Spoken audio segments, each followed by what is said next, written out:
नमस्कार दोस्तों। रिश्ते, दोस्ती, ये सब कुछ अलग चीज़ें हैं। लेकिन सियासत दान कभी किसी के ना तो रिश्तेदार हुए और ना ही किसी के दोस्त हुए। मैं इस वक्त जो बात आपसे कर रहा हूँ, हालांकि अब आजकल वक्त वो है कि बार बार परिवारवाद की बातें कही जाती हैं, और ये परिवारवाद की बातें न जाने कौन कौन से परिवारों पर लागू होती हैं, कुछ कहा नहीं जा सकता। छोड़िए, इस बहस में हमें क्या लेना देना।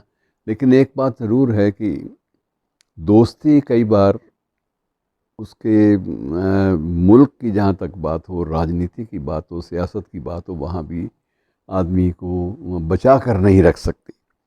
आज मैं बात जो कर रहा हूँ उसका ताल्लुक़ इसी विषय से है, और वो है जगन्नाथ आज़ाद जी के, उर्दू के प्रख्यात भारतीय शायर, हिंदुस्तानी शायर आप कह सकते हैं, जगन्नाथ आज़ाद जी के बारे में। जगन्नाथ आज़ाद की मित्रों, यद्यपि ज़िंदगी बड़ी अजीब सी रही। दोस्त थे जिन्ना साहब के, गहरे दोस्त। और जिन्ना साहब ने गालिबन 8 या 9 अगस्त 1947 को अपने इस दोस्त को याद किया। जगन्नाथ आज़ाद साहब उस वक्त ऑल इंडिया रेडियो लाहौर में एक अनाउंसर की पोस्ट पर थे, और साथ साथ एक कार्यक्रम प्रोग्राम एग्जेक्टिव भी, उसका पद भी ओहदा संभाला हुआ था इन्होंने। तो इनको याद किया और उनसे कहा कि भाई बात ये है आज़ाद, तुम तो यार मेरे दोस्त हो, और मेरे पास 3-4 दिन का वक्त है, तुम्हें 4 दिन का वक्त मैं देता हूँ, मुझे एक तराना पाकिस्तान का, नए मुल्क का एक तराना लिख के दे दो। आज़ाद ने कहा कि आप, दोस्ती अलग है लेकिन सियासत बिल्कुल अलग चीज़ है। तो क्या वो तराना आपके जो बाकी साथी संगी हैं वो कबूल कर पाएंगे? तो जिन्ना अपने आप में एक बड़ी अजीब शख्सियत थे, उनमें थोड़ा थोड़ा सिनिसिज्म भी था। तो उन्होंने कहा कि ये क्या मतलब, कायदे आज़म मैं हूँ या लोग हैं? मैंने जो कह दिया वही आखिरी लकीर है, तो भाई तुम तराना लिख के मुझे दो।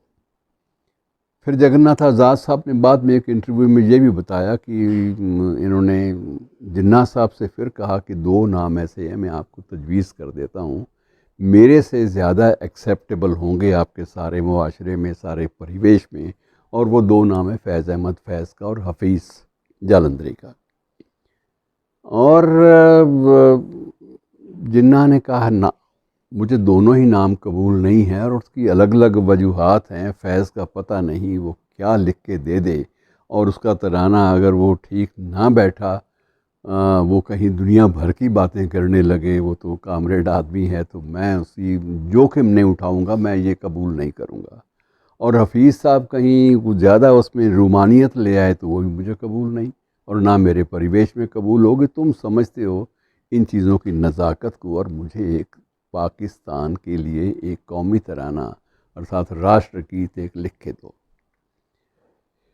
बहरहाल भारी मन से उन्होंने लिख के दे भी दिया, और उसकी रिकॉर्डिंग भी हुई वहाँ बाकायदा। और 14 अगस्त 1947 को जब वहाँ पर पहला स्वाधीनता दिवस पाकिस्तान ने मनाया, तो उस वक्त वही तराना, कौमी तराना बजाया गया जो जगन्नाथ आज़ाद साहब ने लिखा था, और जिसको म्यूज़िकल तरतीब भी उनके निर्देशन में ही दिलवाई गई थी।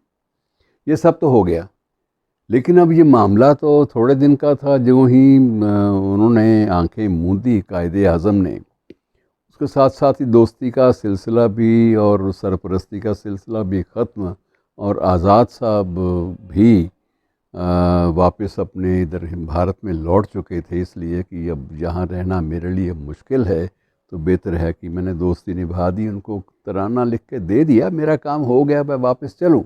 और वह वापस आकर दिल्ली में ऑल इंडिया रेडियो में ही, दिल्ली जो इनका सेंटर था, दिल्ली केंद्र था, वहाँ आकर प्रोग्राम एग्जेक्टिव बन गए। बाद में और भी तरक्कियाँ मिलती रहीं। बहरहाल कहने का मतलब ये है कि चीज़ें वही हुई जिसका खदशा था, जिसकी जिसकी आशंका थी। जिन्ना साहब के देहांत के कुछ ही महीनों के बाद वहाँ एक जिहाद खड़ा हो गया कि क्या हमारे कौम के लोग इतने भी बुद्धिजीवी या इतने भी अच्छे शायर नहीं हैं कि उनको तरजीह ना देकर जिन्ना साहब ने कायदे आज़म ने एक हिंदुस्तानी को तरजीह दे दी। और क्या हम सारी उम्र यही बातें करते रहेंगे कि एक हमारा कौमी तराना हिंदुस्तानी ने लिखा था? तो मित्रों ये हुआ ये कि बाद में वो कौमी तराना जो है वो हटा दिया गया और उसकी जगह पर एक नया कौमी तराना, हालांकि उसमें अल्फाज तकरीबन वही थे जो आज़ाद साहब ने दिए थे, लेकिन उनको तब्दीलियों के साथ उसको नए रूप में पेश कर दिया गया और वो आज़ाद साहब का नाम वहाँ से खारिज कर दिया गया। तो मित्रों ये चीज़ें, इसलिए मैं कह रहा हूँ कि कई बार अदब के साथ दोस्ती जो है, ये रिश्ता कई बार निभ नहीं पाता। शुक्रिया।